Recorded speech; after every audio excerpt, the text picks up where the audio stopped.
नमस्कार, 20 मिनट 20 खबर में आपका स्वागत है। मैं हूं आपके साथ सुमित गुप्ता। अगले 20 मिनट में हम आपको राजस्थान की 20 अहम खबरों से रूबरू करवाने वाले हैं। तो चलिए शुरू करते हैं 20 मिनट में 20 खबरों का सिलसिला। अपनी आन बान और शान के लिए पूरी दुनिया में विख्यात मरुधरा शर्मसार है। अगर यकीन नहीं हो तो देखिए इन तस्वीरों को जो भरतपुर से आई है, जहां कुछ लोग नशे में धुत एक युवती की बीच सड़क पर पिटाई कर अपने मर्द होने का सबूत दे रहे हैं। माना जा रहा है कि युवती शराब के नशे में धुत थी और लोगों से बेवजह उलझ भी रही थी, लेकिन आखिरकार उसकी इस तरह से बेरहमी से पिटाई का हक किसने दिया? न देश का कानून इसकी अनुमति देता है और न ही समाज के कायदे। लेकिन भरतपुर में ये सब कुछ हुआ। पुलिस के सामने ही सरेआम पिटाई कर कानून की धज्जियां उड़ाई गईं, तो वहीं एक बेबस युवती की सरेआम पिटाई ये बता रही थी कि ये हमारे समाज में मर्दानगी बस इसी काम के लिए बची है। देखिए कैसे बेशर्मी से लोग युवती को गालियां दे रहे हैं और लातों से घूंसों से पीट रहे हैं। घटना मथुरा गेट थाना इलाके की है, जहां किसी पार्टी में अधिक शराब पीकर धुत हुई युवती ने हंगामा किया। बाद में युवती को पुलिस थाने लाई और फिर परिजनों को खबर की गई, जिसके बाद उसे अस्पताल में भर्ती करवाया गया। लेकिन जिस तरह लोगों ने सड़क पर अपनी बेशर्म मर्दानगी दिखाई, वो उनके मर्द होने पर ही सवाल खड़े कर रही है। कोई सोच भी नहीं सकता था कि जिस पत्नी ने अपने पति की मौत की जानकारी पुलिस को दी थी, वही हत्यारी निकलेगी। लेकिन जांच के दौरान पुलिस को जब शक हुआ और कड़ाई से पूछताछ की गई तो दीपा टूट गई, जिसके बाद पुलिस को जितेंद्र की मौत की गुत्थी सुलझाते देर नहीं लगी। ये मामला भरतपुर के नगर कस्बे के दरगन कॉलोनी का है, जहां पुलिस को फल विक्रेता जितेंद्र सैनी की मौत की खबर मिली।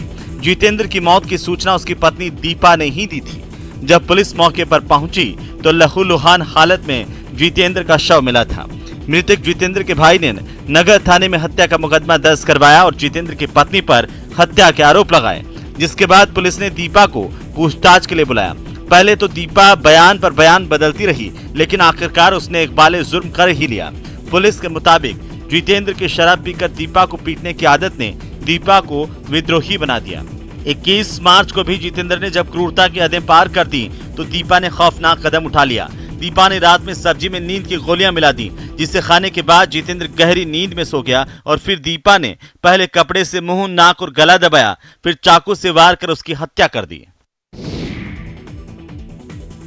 भ्रष्टाचार के खिलाफ अभियान में पाली एसीबी ने बड़ी सफलता हासिल करते हुए नागौर में जिला परिषद में चल रहे रिश्वतखोरी के खेल का खुलासा किया और बाबू सुरेश कुमार के साथ उसके सहयोगी वीरेंद्र सांगवा को 94,000 की रिश्वत लेते गिरफ्तार किया गया। हालांकि एक अन्य आरोपी मौके से फरार होने में कामयाब रहा। पाली एसीबी के एएसपी महिपाल चौधरी ने बताया कि हरियाणा के रमेश पाल ने रिश्वत को लेकर परिवाद दिया था, जिसमें एक ग्राम पंचायत में 20 टांके और सीसी ब्लॉक के कार्य की वित्तीय मंजूरी के एवज में 90,000 रुपए की रिश्वत मांगी गई थी, जिसका सत्यापन एसीबी ने 8 मार्च को ही कर लिया था। लेकिन आरोपी सुरेश कुमार बेहद शातिराना तरीके से परिवादी को अटकाता रहा। लेकिन बुधवार को उसने 2% के हिसाब से कमीशन के 94,000 रुपए जैसे ही लिए, एसीबी की टीम मौके पर पहुंच गई। आरोपी बाबू ने अपने मित्र वीरेंद्र सांगवा की स्कॉर्पियो में रिश्वत की राशि सीट के नीचे डाल दी, जहां से एसीबी ने रुपए बरामद कर आरोपी बाबू सुरेश कुमार और सहयोगी वीरेंद्र सांगवा को गिरफ्तार कर लिया। बात कहां से शुरू हुई ये तो किसी को पता नहीं चला, लेकिन देखते ही देखते चलती बस ही अखाड़े में तब्दील हो गई। बस में हुआ दंगल अब सोशल मीडिया पर वायरल हो रहा है। जानकारी के मुताबिक वीडियो करौली के हिंडौन सिटी का है। बताया जा रहा है कि हिंडौन सिटी से जयपुर जा रही रोडवेज बस में अचानक महिला कंडक्टर और एक यात्री में कहासुनी शुरू हो गई। कहासुनी तक तो बात ठीक थी, लेकिन ये बढ़ते बढ़ते मारपीट तक पहुंच गई। बस में सवार दूसरे यात्री दोनों को रोकने की भरपूर कोशिश कर रहे हैं, लेकिन दोनों किसी की बात सुने तब तो महिला कंडक्टर ने चप्पल निकाली तो जनाब भी कहां कम थे, उन्होंने भी अपने जूते निकाल लिए। इस बीच महिला ने यात्री के कंधे से गमछा खींच लिया और एक थप्पड़ भी रसीद कर डाला। बाद में लोगों ने यात्री को बाहर उतारा, तब जाकर ये मामला शांत हुआ। हालांकि न्यूज़ 18 इस वीडियो की पुष्टि नहीं करता है। जैसलमेर के 80,000 किसानों का 18 सालों से जमीन मिलने का सपना भले ही अधूरा है, लेकिन प्रशासन ने 40,000 बीघा जमीन सोलर कंपनी को देने की पूरी तैयारी कर ली है। मामला मोहनगढ़ नहरी इलाके का है, जहां ग्रामीणों के विरोध के बावजूद प्रशासन और सरकार सोलर कंपनी को जमीन देने को लेकर अडिग है। मोहनगढ़ नहरी क्षेत्र में उप निवेशक विभाग की ओर से ये प्रस्ताव तैयार करवाए गए हैं। तर्क ये दिया जा रहा है कि ये जमीन बारानी है, यहाँ पर पानी नहीं पहुँच सकता, लेकिन ग्रामीणों का कहना है कि क्यों न इस जमीन को चक प्लान में ले लिया जाए। यदि ऐसा भी नहीं किया जा सकता तो बारानी भूमि भी आवंटित की जा सकती है, ताकि किसान बारिश के पानी से ही खेती कर सके। लेकिन जैसलमेर के राजनेता किसानों की सुन नहीं रहे हैं। 18 सालों से भूमिहीन किसान इंतजार कर रहे हैं और उनकी सुध लेने वाला कोई नहीं है। उत्तर पश्चिम रेलवे का जोधपुर मंडल पहली इलेक्ट्रिक ट्रेन चलाने को तैयार है। संरक्षा आयुक्त के निरीक्षण के बाद कभी भी मंडल के जोधपुर मारवाड़ जंक्शन के बीच पहली इलेक्ट्रिक ट्रेन दौड़ सकती है। इसके साथ ही इस रेलखंड पर लगाए गए तारों में करंट प्रवाहित किया गया है। डीआरएम ने पूर्व निरीक्षण कर तैयारियों का जायजा लिया। निरीक्षण के बाद मंडल रेल प्रबंधक गीतिका पांडे ने कहा है कि जोधपुर लुणी मारवाड़ जंक्शन खंड इलेक्ट्रिक ट्रेन संचालित करने के लिए करीब तैयार है। इलेक्ट्रिक ट्रेन की शुरुआत होते ही मंडल अहमदाबाद, मुंबई और आगे मुख्य मार्गों से जुड़ जाएगा, जिससे यात्रियों को तो सुविधा मिलेगी ही, साथ ही साथ मालगाड़ियों का संचालन भी सुगमता से किया जा सकेगा। उन्होंने कहा कि जोधपुर मंडल पर दोहरीकरण के काम के साथ साथ विद्युतीकरण का कार्य होना विकास की दिशा में क्रांतिकारी कदम साबित होगा। शराब ठेके को लेकर जिस बाना जिले में हर साल मारामारी होती थी, उसी जिले में अब शराब दुकानों से ठेकेदारों का मोह भंग हो गया है। आलम यह है कि ठेकों की नीलामी में कोई भी दिलचस्पी नहीं दिखा रहा। दरअसल पिछले साल पहली बार खुली नीलामी के जरिए शराब दुकानों का आवंटन किया गया था, जिससे आबकारी विभाग को बम्पर राजस्व मिला। लेकिन शराब के ठेके लेने के चक्कर में कई शराब विक्रेताओं ने दुकानों की वास्तविक कीमत से कई गुना ज्यादा तक बोली लगाई। नतीजा ये रहा कि गारंटी पूरी होती नहीं दिखने पर कई दुकानदारों ने दुकान बीच में ही छोड़ दी। कई दुकानदारों को तो 1 से 1.5 करोड़ तक का घाटा उठाना पड़ा। यही कारण है कि बारां जिले में शराब ठेकों से ठेकेदारों का मोह भंग हो गया है। अभी भी आबकारी विभाग को ठेकेदारों से 55 करोड़ की वसूली करनी बाकी है। ये वो राशि है जो शराब ठेकेदारों को माल उठाने की बतौर गारंटी देनी थी, लेकिन कोरोना और शराब के अधिक दामों की वजह से अनुमान के मुताबिक बिक्री नहीं हो सकी। मार्च में ही आसमान आग उगलने लगा है और मई वाला तापमान लोगों को बेहाल करने लगा है, लेकिन सिरोही में अग्निशमन विभाग की अभी कुंभकर्णी नींद नहीं टूटी है। दरअसल गर्मी आते ही आग लगी की घटनाएं तेजी से बढ़ती हैं, जिससे जान माल का खासा नुकसान होता है। लेकिन जिले के अग्निशमन विभाग के पास आग लगी की घटनाओं को रोकने की कोई तैयारी नहीं है।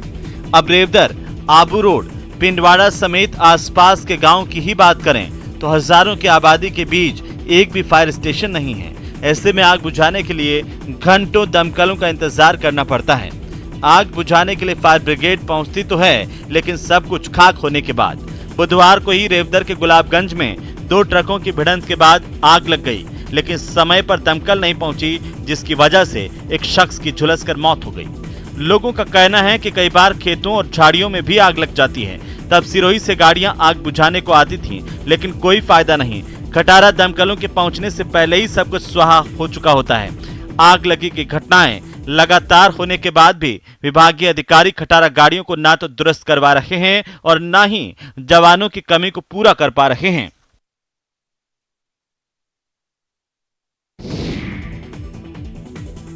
राजसमंद जिले में इस बार गर्मी ने समय से पहले ही अपने तीखे तेवर दिखा दिए हैं। शहर के तापमान में अचानक उछाल आ गया।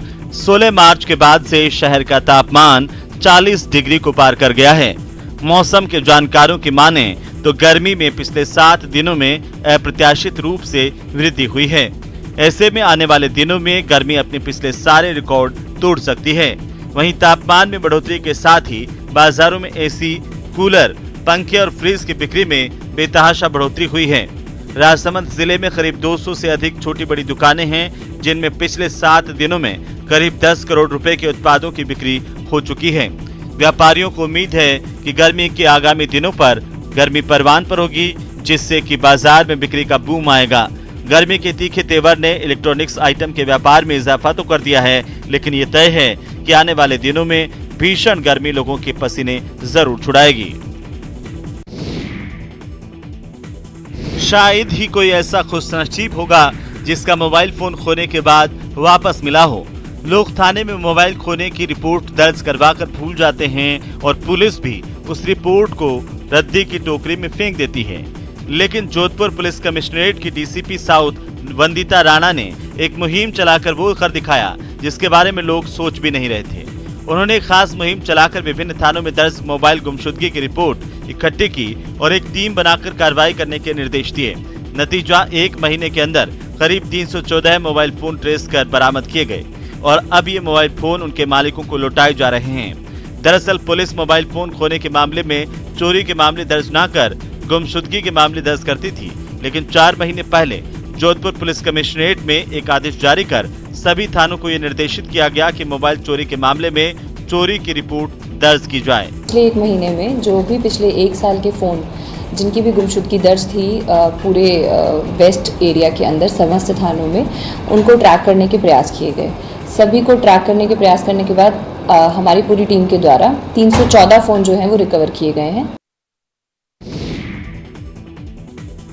कहने को तो सरकार खाद्य सुरक्षा योजना के तहत हर जरूरतमंद को राशन मुहैया करवाने का दावा कर रही है, लेकिन अलवर जिले के रामगढ़ इलाके के टीकरी गांव में कई महिलाओं को 2 सालों से खाद्य सुरक्षा योजना का राशन नहीं मिला है, जिसके बाद महिलाओं ने एसडीएम से राशन दिलवाने की गुहार लगाई। महिलाओं का आरोप है कि पहले उन्हें राशन मिलता था, लेकिन अब राशन डीलर के पास जाते हैं तो वो कहता है कि उनका नाम खाद्य सुरक्षा योजना से काट दिया गया है। महिलाओं का आरोप है कि डीलर और सरपंचों की मिलीभगत से गरीब लोगों के नाम काट दिए गए हैं और उनकी जगह चहेतों के नाम जोड़ दिए गए हैं। महिलाओं का कहना है कि जब से राशन मिलना बंद हुआ है तब से परिवार का पालन पोषण करना भारी पड़ रहा है, जिससे परेशान होकर उन्हें एसडीएम साहब के पास आना पड़ा, लेकिन यहाँ से भी कोई संतोषजनक जवाब नहीं मिला है। ऐसे में अब कहाँ जाएं, उन्हें नहीं सूझ रहा है। वहीं एसडीएम का कहना है कि फिलहाल नाम नहीं जोड़े जा सकते क्योंकि अभी खाद्य सुरक्षा योजना का पोर्टल बंद है। अलवर में सरकारी डॉक्टर और कर्मचारी कितने लापरवाह हो चले हैं, इसका एक बड़ा नमूना सामने आया है बानसूर के सीएससी से, जहां बानसूर क्षेत्र के गोता गांव के 20 साल के एक युवक को इलाज के लिए लाया गया था, लेकिन सीएससी के कंपाउंडर ने युवक को देखकर मृत घोषित कर दिया और परिजनों को सुपुर्द कर दिया। उसने मौत के कारण को जानने की जहमत तक नहीं उठाई। पूरे मामले का वीडियो भी सोशल मीडिया पर वायरल हो रहा है। वीडियो में सीएससी में कोई डॉक्टर नहीं है और शव को कंपाउंडर देख रहा है। इतना ही नहीं, बिना पुलिस को सूचना दिए और बिना कारण जाने ही शव को परिजनों को दोबारा सुपुर्द कर दिया। इसकी वजह से युवक की मौत के कारणों का पता नहीं लग पाया। सीएससी प्रभारी डॉक्टर भूरा सिंह से जब मामले को लेकर पूछा गया तो उन्होंने पल्ला झाड़ लिया और कहा कि वे कोर्ट एविडेंस पर गए थे, इसीलिए मामले की जानकारी नहीं है। इस घटना ने स्वास्थ्य विभाग में जारी लापरवाही सामने ला दी है। गर्मी का दौर शुरू होने के साथ ही कोटा के एमबीएस अस्पताल के मोर्चरी के बाहर मृतकों के परिजनों समेत अन्य लोगों को पाने के लिए इधर उधर भटकना पड़ रहा है। अस्पताल प्रशासन की लापरवाही का अंदाजा इस बात से लगाया जा सकता है कि यहां वाटर कूलर होने के बावजूद भी गम में डूबे लोगों को पानी तक उपलब्ध नहीं हो पा रहा। पिछले 10 दिनों से यहां पर लगा वाटर कूलर सूखा पड़ा हुआ है। मोर्चरी पर पीने के पानी की व्यवस्था नहीं होने से यहां आने वाले पीड़ित परिजन, पुलिसकर्मी, एम्बुलेंस चालक और कर्मचारी पेयजल की समस्या से जूझ रहे हैं। मोर्चरी पर कार्यरत कर्मचारी जगदीश कुमार का कहना है कि पानी की समस्या को लेकर अस्पताल प्रशासन को कई बार अवगत करवाया जा चुका है, लेकिन पाइपलाइन के कार्य के चलते 10 दिनों से यहां पर पानी की सप्लाई बंद है। यहाँ के अंदर वाटर कूलर तो लगा हुआ है इसमें पोस्टमार्टम रूम के पास में, लेकिन इसमें पानी नहीं आता।